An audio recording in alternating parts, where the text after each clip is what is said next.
President-elect Donald Trump says he wants Sean Duffy to be his transportation secretary.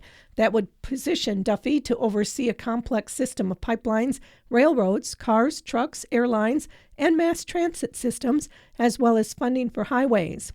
Duffy is a former member of Congress who represented a Wisconsin district for 9 years. He is the second Fox-affiliated TV host to be tapped by Trump. Duffy also has a background in reality TV, like Trump. He declined to run for governor of Wisconsin in 2022, despite Trump's urging, and is a former lumberjack athlete. Judicial regulators have filed a 10-count complaint against a former Wisconsin Supreme Court justice who led an investigation into the 2020 presidential election results. The State Office of Lawyer Regulation filed the complaint against former Justice Michael Gableman today. Assembly Speaker Robin Vos hired Gableman in June 2021 to investigate the administration of the 2020 election. Vos fired him in August 2022 after the probe turned up nothing. The complaint accuses Gableman of violating a number of state Supreme Court rules during the investigation, including making false statements, disrupting a court hearing, questioning a judge's integrity, making derogatory remarks about opposing attorneys, and violating open records laws. The Department of Public Instruction has published its school and district accountability report cards for the 2023-24 school year. The DPI publishes school and district report cards annually as required by the Wisconsin statute. Report cards include data for multiple school years across 4 priority areas: achievement, growth, target group outcomes, and on track to graduation. The achievement and growth priority areas are weighted based on a district or school percentage of economically disadvantaged pupils as required by state law. A district or school's overall accountability score out of 100 possible points places it into one of 5 overall accountability ratings. Significantly exceeds expectations, exceeds expectations, meets expectations, meets few expectations, and fails to meet expectations. Report cards use up to 3 years of data, including achievement data from 2021-22, 2022-23, and 2023-24. Statewide overall ratings distribution on district report cards for 2023-24 was similar to 2022-23. Of 377 public school districts receiving report cards for 2023-24, 353, or 94% of the districts, met, exceeded, or significantly exceeded expectations. Among districts receiving report cards for both 2023-24 and 2022-23, 29 increased by 1 rating category compared to the prior year, 24 decreased by 1 rating category, and 324 had no change in rating. The Ithaca School District maintained its meets expectations with an overall score of 61.4. The Richland School District improved over the 2022-23 school year's meet expectations with an exceeds expectation and overall score of 72. The River Valley School District maintained its exceeds expectations with an overall score of 74.1, and the Riverdale School District maintained its meets expectations rating with an overall score of 63.5. There were 1,939 report cards produced for public schools for 2023-24. Of the scored public school report cards, 1,622, or 84%, met, exceeded, or significantly exceeded expectations. Among public schools receiving scored report cards for both 2023-24 and 2022-23, 249 increased in rating at least 1 category compared to the prior year. 212 decreased in rating at least 1 category, and 1,461 had no change in rating. Among public schools, 153 were unable to be scored and are rated using alternate accountability. The Ithaca Elementary School exceeds expectations with an overall score of 76.8. The River Valley Elementary School meets few expectations with an overall score of 56.2. And the Riverdale Elementary School meets expectations with a score of 58.6. The Richland School District has its elementary programs broken into 2 schools. The intermediate school exceeds expectations with an overall score of 77. Some schools, because of size or grade range, do not have enough data to receive a score. Public schools with insufficient data participate in an alternate accountability process.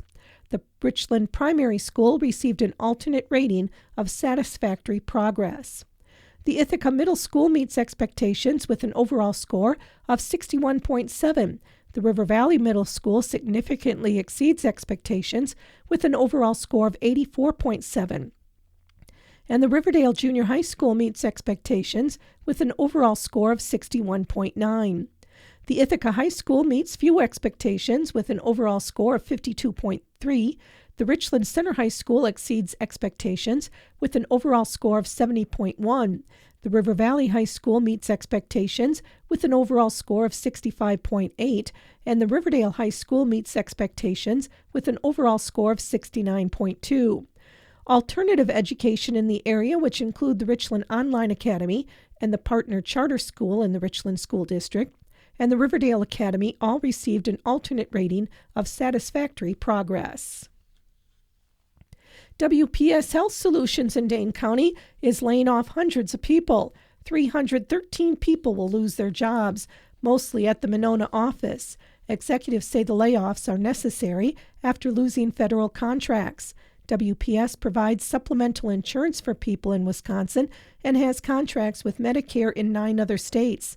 The layoffs officially begin January 21st. Wisconsin Governor Tony Evers and the Department of Agriculture, Trade, and Consumer Protection have announced the results of a study showing the state's consistent agricultural growth. According to a press release, the University of Wisconsin study showed over $115 billion of economic impact was generated from agricultural and food processing sources between 2017 and 2022.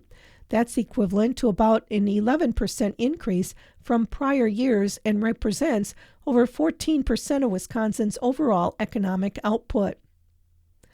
Wisconsin Attorney General Josh Kaul is pushing for stronger efforts to block robocallers.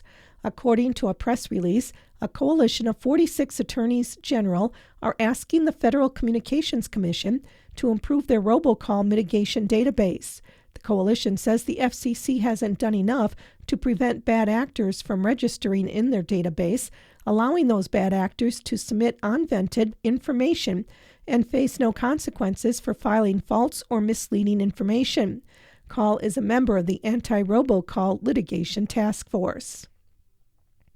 The Wisconsin Department of Transportation is reminding drivers to move over and slow down when approaching active roadside emergencies. According to a press release, there have been 60 emergency responders hit and injured by vehicles while working on the side of the road in Wisconsin over the last 5 years. Department of Transportation officials are also reminding residents that moving over and slowing down for emergency vehicles is required by state law. Governor Tony Evers has proclaimed this week as Crash Responder Safety Week. This November, the American Red Cross is asking donors to gather their friends and be there for patients by making a blood or platelet donation. Festive activities and busy calendars this time of year can disrupt normal routines, leading to a drop in blood donation appointments. Eligible individuals are encouraged to make donating blood a priority, especially those with type O blood and those giving platelets. 2 blood drives will be held Thursday. The first will be from 8:30 to 1:30 at Kickapoo High School. The second will be from 9 to 2 at the Richland Center High School. Those wishing to help patients make memories this holiday season can book a blood or platelet donation appointment by using the Red Cross Blood Donor app, visiting redcrossblood.org, or calling 1-800-RED-CROSS. This is International Education Week. It's about expanding horizons, making connections, and establishing mutual understanding between people in the United States and other countries. It is an opportunity to celebrate the benefits of international education and exchange worldwide. You are invited to attend a local International Education Week event. The exchange students at Richland Center High School will host International Night Thursday, beginning at 6 in the West Commons and large group instruction room. Meet the international students, sample some traditional foods, and learn about their countries and cultures. The event is free and open to all. The cast and crew of Riverdale's one-act play, When Bad Things Happen to Good Actors, advanced to the state competition. The group will perform Thursday night at 610 on the campus of the University of Wisconsin-Milwaukee.